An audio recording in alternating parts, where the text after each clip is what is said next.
Hi Year 4, welcome back for the second part of our story time. We're reading Knock 3 Times. First of all, sorry for the elegantly placed mattress that you'll see in the corner of the room. Unfortunately, home office arrangements mean that the spare bed has had to stand up on its end, so sorry about that. We are up to chapter 2, and we've met Molly and we've met Jack.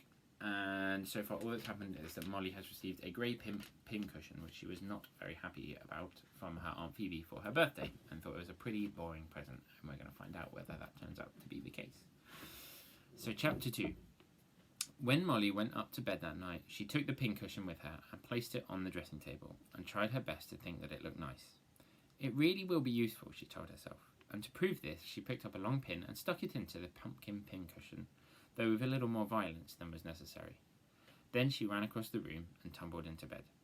It was a beautiful moonlight night, and the moonbeams streaming into the room made it almost as light as day.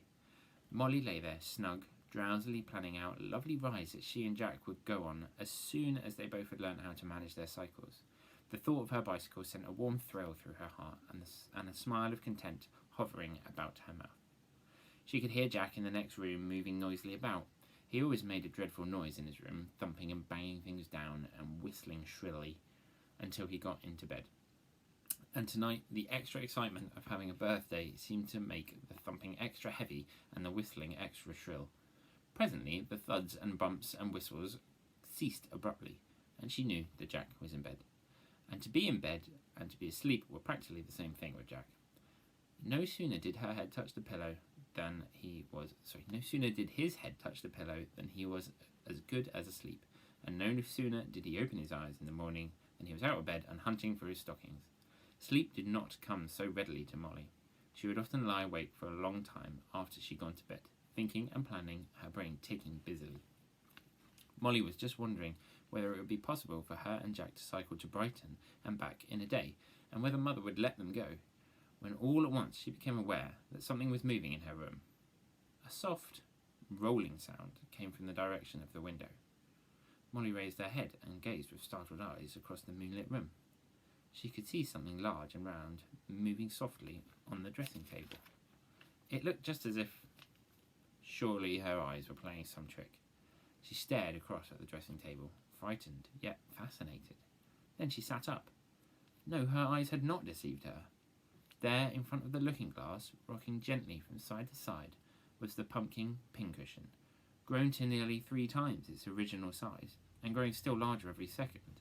Bigger and bigger it grew until it had grown almost as big round as the front wheel of Molly's bicycle. Then it ceased rocking and growing, and remained still for a few seconds. Then, rolling quietly along the dressing table and over the edge, it fell with a thud to the floor. Across to the door it rolled, bumped softly against it, and drew back a few paces. Molly watched as the door swung open and the grey pumpkin passed out onto the landing. Molly was filled with amazement. What's happened? What did it mean? She remained quite still, hesitating for a moment. Then she sprang out of bed. Her first fear had vanished, leaving in place an overwhelming curiosity, and another feeling that she couldn't quite define. She just felt that she must follow the pumpkin. Her mind once made up, she felt perfectly calm and collected. Even collected enough to slip hastily into some clothes and put on a little blue and white frock and her outdoor shoes.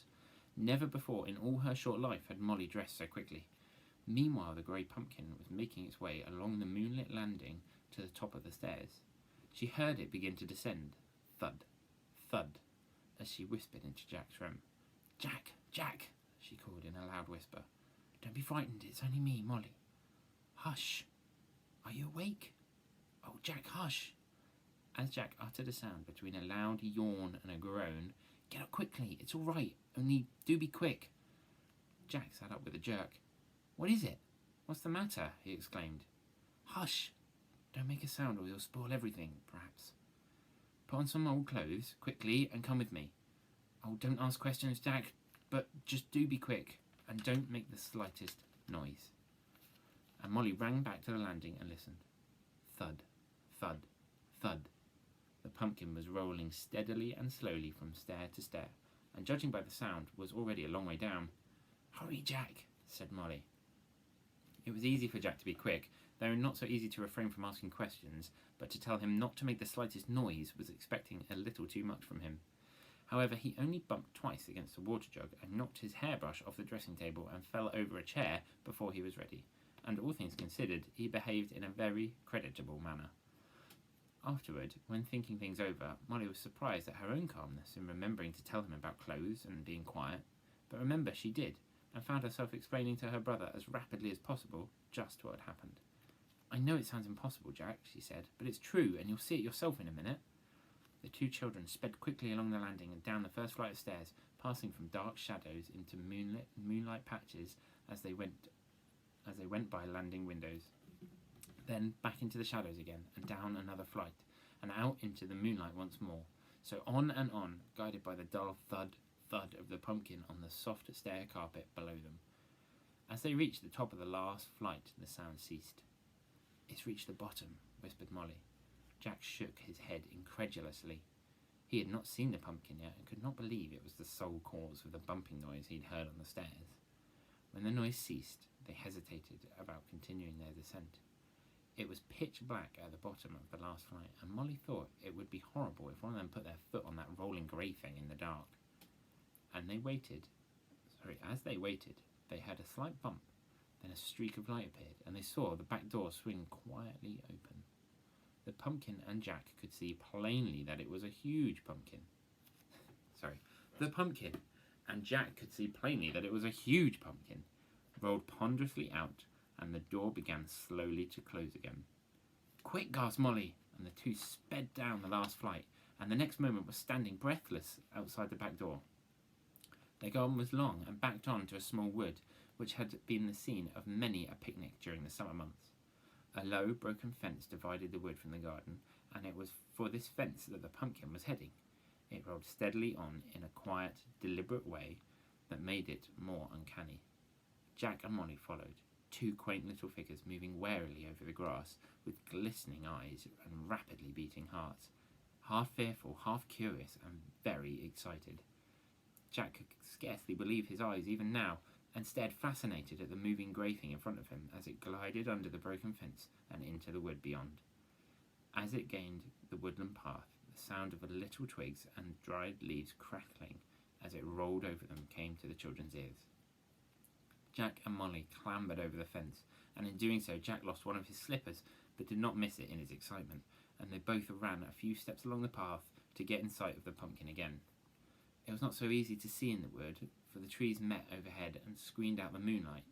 Here and there a stray beam penetrated, scattering little pools of silver light on the ground, and each time the pumpkin passed into these pools of light, the children hastened their footsteps, but faltered again each time it glided into the gloom, where it seemed difficult to see, and there was nothing to save the crackling of the twigs to guide them. Suddenly Molly caught hold of her brother's arm, and they both stood still. The pumpkin had stopped in the dim light at the foot of a gigantic old tree, with a gnarled and twisted trunk. Watching breathlessly, they saw it knock 3 times, deliberately and heavily against the bark, then roll back a few paces and wait. There was a low, creaking sound, and the side of the tree swung outward like a door, and the pumpkin passed in. The door began slowly to close again. Jack and Molly looked at each other. What should they do? They both felt it was now or never. "Now," said Jack. "Quick!" assented Molly. Like a flash, they reached the door and slipped through just in time. It closed behind them with a muffled thud, catching the sleeve of Jack's coat as it did so, and they found themselves in complete darkness. Their curiosity and excitement turned to sudden fear when they heard the door close behind them, and they stood quite still, with their backs pressed hard against the interior of the tree trunk, not daring to move. A soft, familiar rolling sound could be heard a short way in front of them. It ceased. There was a short silence. Then came 3 distinct knocks, followed by a creaking noise, and another door opened on the other side of the tree. As the light crept into the interior of the tree, the children saw, to their astonishment, that it was not moonlight, but daylight, the subdued light of evening. A quick glance showed them the hollow interior of the huge tree and the distance they were from the open door. As they caught sight of the ground, they both gave a start, for it was composed solely of 6 branches stretched across from side to side, and beneath the branches was a big black hole that went down and down and looked as if it had no bottom. They realised that they were standing at the extreme edge of the hole, on a little step of thick, sticky clay. However, were they to walk over on one of these thin branches to the door on the other side without missing their footing and falling down into the hole? But even as they caught hold of hands, determined to make a desperate effort to cross while there was light to see, the grey pumpkin passed out into the daylight, and the door swung slowly to again, and they were left in darkness once more. They stood stock still, not daring to move. "Oh, Jack, whatever shall we do?" said Molly, almost crying. "Knock on the door behind us and go back home," suggested Jack. "Let's get out of this old dark hole, and the pumpkin can go where it jolly well likes. Let go of my arm a moment, Molly, and I'll turn round and knock." He turned to suit the action to his words, tearing the corner of his sleeve out of the crack as he did so. "But Jack," Molly said hurriedly, wait a minute. Somehow, I've got a feeling that we ought to go on. If only we could." "Don't knock yet, Jack. I feel as if somebody wants us through the door on the other side. If only we could get across. Oh, Jack, do be careful, you'll slip."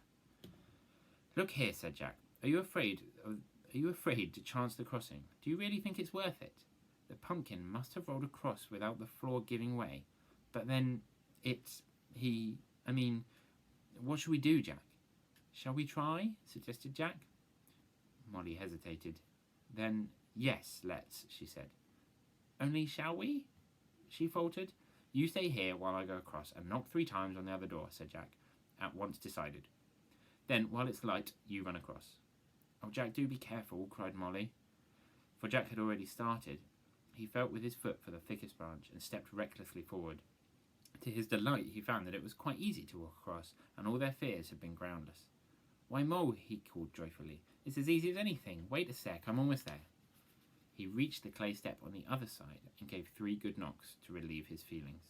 With a low creaking, the door opened slowly, and as the light streamed in, Molly ran quickly and easily across, and the next moment they both stood outside the tree and the door was shut.